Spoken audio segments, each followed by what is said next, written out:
Well, hello there.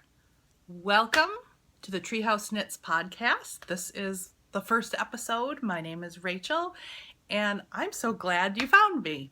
This is my very first time podcasting, so I will make sure I'm looking at the right spot on my camera, and I'd just like to welcome you to the podcast.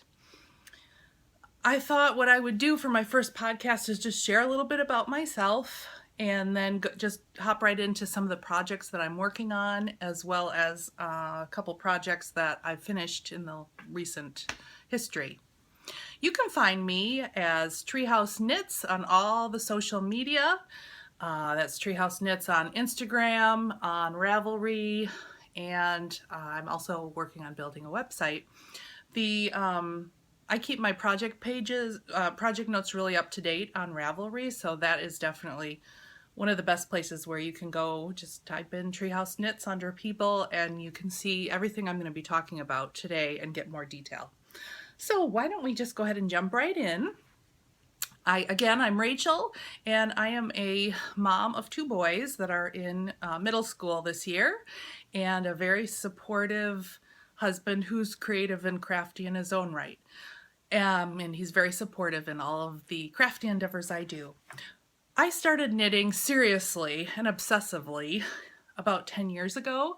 Prior to that, I tried to learn as a kid, and it was just too hard for me. So I went through my early adult life thinking that knitting was a hard thing to do and that I couldn't do it. Well, when I had my second child, I found myself at home, not working anymore, and I just had a drive within me to learn how to knit. So a friend of mine whose mother owned a yarn shop gathered some supplies, and she taught me and some other friends the basics of knitting. We cast on our first washcloths, and the rest is history. I have been knitting obsessively now for 10 years, like I said before. I think now that I analyze what brought me to knitting, I think that it was something that I could do to feel productive with two toddlers at home. It was also something that gave me relaxation and peace. And it was also something that I got some accolades about because people said to me, "Oh, I love that hat," or "I love that baby sweater you knit." And it did make me feel really good. So it came at a great time, and now I just absolutely love knitting. I'm dabbling in a little bit of my own designs, and I found myself teaching at our local yarn store. I worked the floor and taught various classes, mostly learn to knits, all kinds of different ways to make socks, sweaters, pretty much what we did some sock blank dyeing. But now I find myself to be a teacher without a classroom because my local yarn shop is closing in a couple weeks. So that's kind of what brought me to podcasting. I have been thoroughly enjoying in the last year all of the podcasts on YouTube that I had no idea even existed a year ago. They're so inspiring. They can be a time suck, but I find little ways to go quicker on some of them. But for the most part, the podcasts have added so much to my knitting life, and I've really enjoyed getting to know a lot of you. If there's any podcasters out there watching this, I have thoroughly enjoyed podcasts. Some of the top ones that come to mind, of course, Legacy Knits, Grocery Girls. I love Lone Larch, Jenny, Marcia from the Fairy Little podcast. We all love KT. I mean, you name it. And now recently I've really enjoyed getting to know Joanna, Opera Joe. So those are just some of the key ones that I look forward to now when they come into my queue. And I hope that I can add to the mix and get to know all of you out there a little bit better. So my goal is really to create community and just have fun, really. So let's get started. Let me show you some of the items that I just recently finished. The first one is staring at you right now in your face. This was the second installment of the Shawls Society by Helen Stewart of Curious Handmade. This is the amulet shawl, and I knit it out of some stash yarn. I did not have to buy yarn for this. I had it in my stash already. It's Madeline Tosh Pashmina. First time I ever knit it. Oh my gosh, it's so amazing to knit with. The drape is incredible. In fact, I loved knitting with that so much that I decided to knit the very first not the first installment, this is a different shawl. I wanted to knit the Waiting for Rain shawl, and I happened to have it in green. So here's my Waiting for Rain shawl that I finished this summer too. This one I thought was such a fun, both of these were really fun social knits, but then gave you enough, enough interesting parts to just keep going with it. For example, in this Waiting for Rain shawl, I think I call it the Rain Has Come shawl, because when rain comes, things turn green. But there were these stretches of garter stitch that I could knit out with my kids in the room, chatting with my husband, social knitting kind of situations. But then these lace sections would pop in, and I had to pay attention, and it was a lot of fun. But then you get back to the garter section, and you can just enjoy yourself again without having to focus too hard. It's just a gorgeous shawl. I highly recommend this one, and I highly recommend this one for the same reasons. It's just gorgeous. Gorgeous on. Gorgeous on. But this is kind of the way I like to wear my shawls right now, but I don't know. I'm starting to like this granny style too, I guess you'd call it. Okay, so moving along, and again, you can find more information about these projects, specifics on yarn colors, what needle size I used on my Ravelry page. Again, Treehouse Knits on Ravelry. Okay, so I'm an avid sock knitter. I love knitting socks. They are the best social knitting, don't have to think, do not need a pattern in front of me kind of knitting for me these days. These socks just came off the needles the other day. They're still a little bit damp. The yarn I used for these is biscuit yarn, and let's see if I can get it up there close. And I have no idea what colorway this is because I can't find it on the tag, but this was such a fun stripy pattern. I did the heels and toes and some leftover Madeline Tosh sock yarn that I had. I think it looks really nice together. And my standard for socks, I knit toe up 2 at a time. I found myself getting sockitis, second sock syndrome. So really the way that I love to knit socks is toe up. I do a Judy's Magic cast on, and then I like, for example, this particular sock yarn, I think I did on a size 0. If I do a 0, then I do 68 stitches, sometimes even 72 if I'm feeling like they're going to be a little snug. And I love afterthought heels. I love just knitting the tubes, and then when I have some time, free time at home, I can focus on knitting the afterthought heels. And yeah, I just love those. And then I'm finding 2x2 ribbing. I was doing all different types of ribbing, but I just like standard 2x2 right now. Things change, you know, they happen. The other pair of socks I have, because I do them 2 at a time, I have 2 hose, and you'll see my needle is already in here, just ready to put in the afterthought heel. What I do is I pick the spot where I want the heel, I insert the needle above and below that row, and then I cut out the row that, you know, I've identified as where I want my heel to be. So I've got 2 hose. I couldn't decide which sport weight sock to knit up, so I decided to do 2 different socks on the needles at once, and now I'm on my second socks for both of them, and when I'm done I'll have 2 pairs of socks, which is very cool. The yarn that I'm using, I got this yarn that's knitting up like this. This yarn is a Finnish yarn that I got in a yarn swap. It was actually, I think it was the Knitting Expat yarn swap, maybe happened last year. And my partner was in Finland, and I got some gorgeous Finnish yarns from her. This particular yarn that I'd never heard of before, I'll put it up there. I won't even try and pronounce it. It's a real sheepy yarn. You know, not the softest in the world, but man, this is gonna wear really well. And I love how the striping is happening on that one. And then the other yarn, this is the ball of yarn. This is Nomadic Yarns in Sock Talk, and I actually got it in Twisty Sport.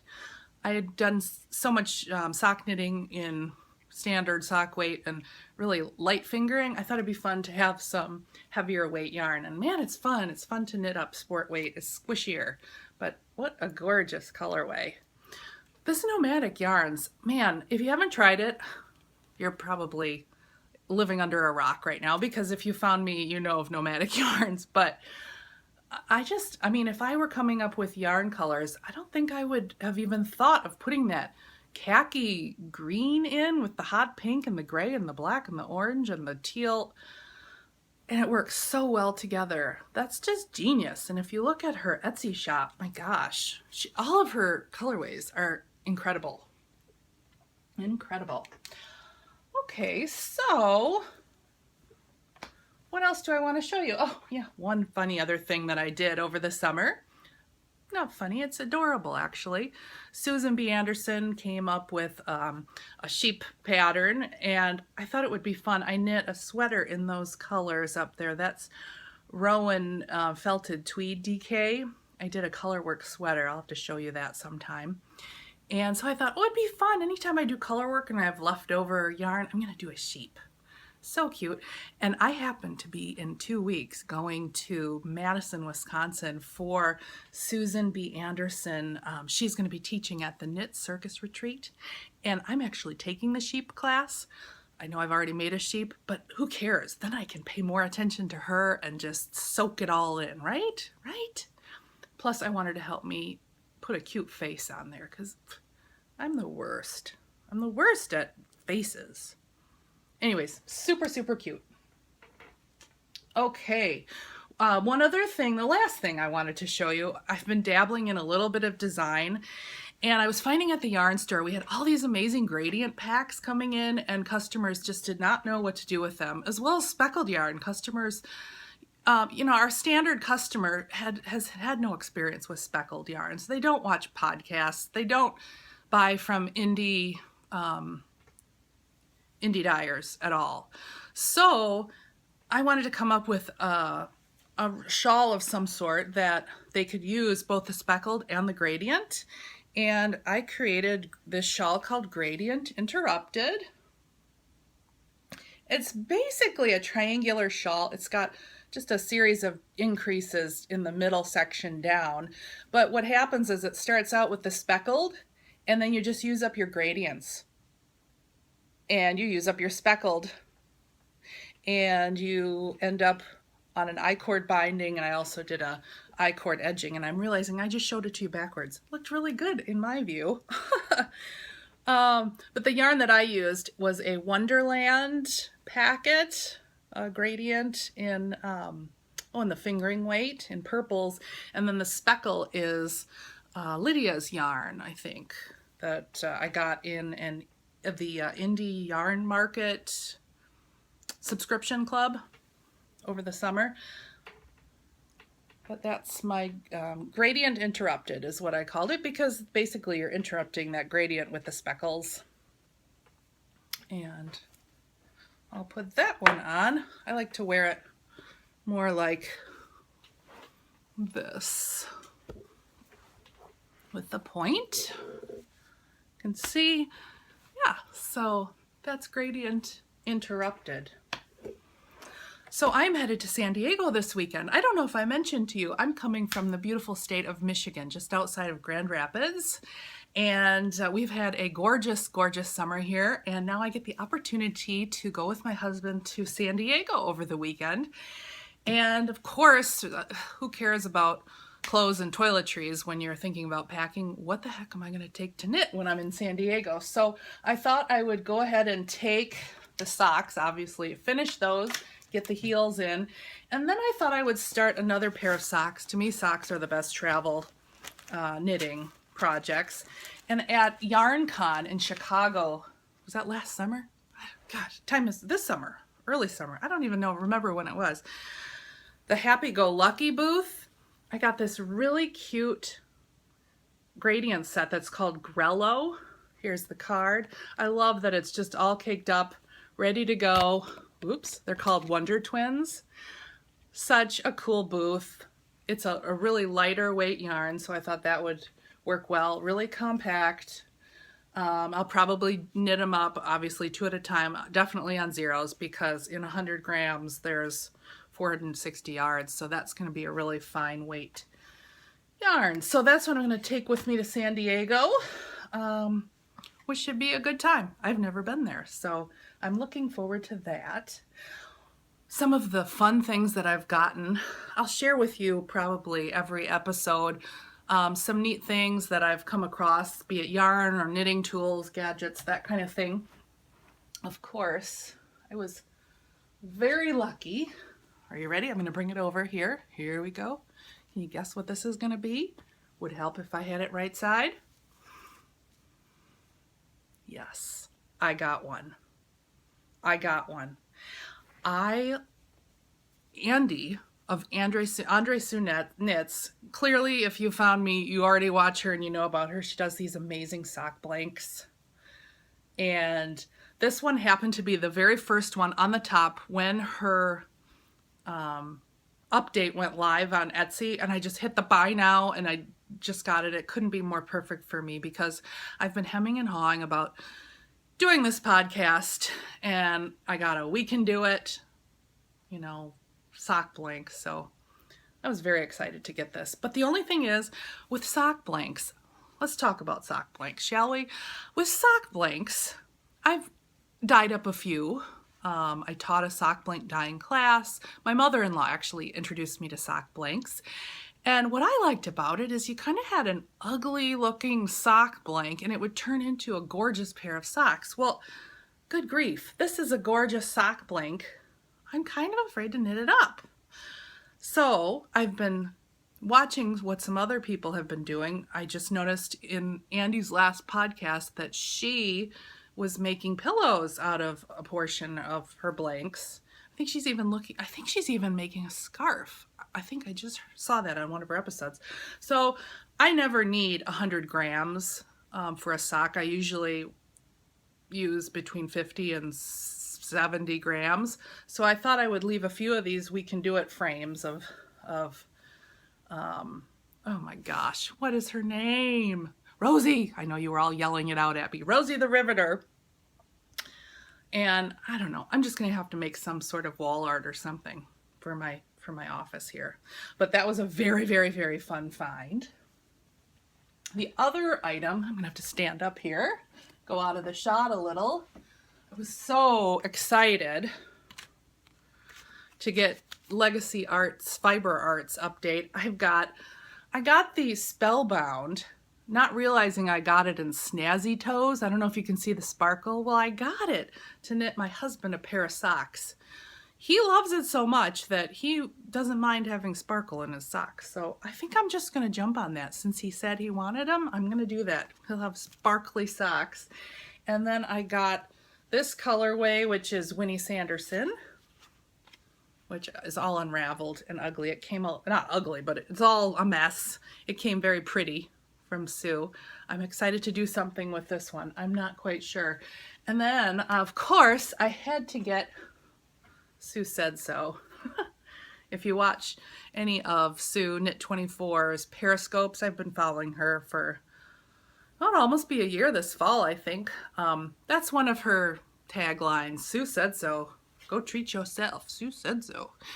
Looking forward to knitting something in that as well. And I think that'll do it for my first podcast. So I hope you've enjoyed watching. I'm hoping that my podcasts, I'm going to try and make them 30 minutes or less. So this is more or less just an intro. If you liked what you saw, please hit like below, because that's what they all say. And I guess I should say that too. Hit the like button below. Drop me a message underneath this video. Just let me know what you're working on this fall, what's coming down the pike for you in terms of knitting. And I just look forward to meeting you all out there. Thanks so much for watching, and I'll catch you at on my next episode. Bye.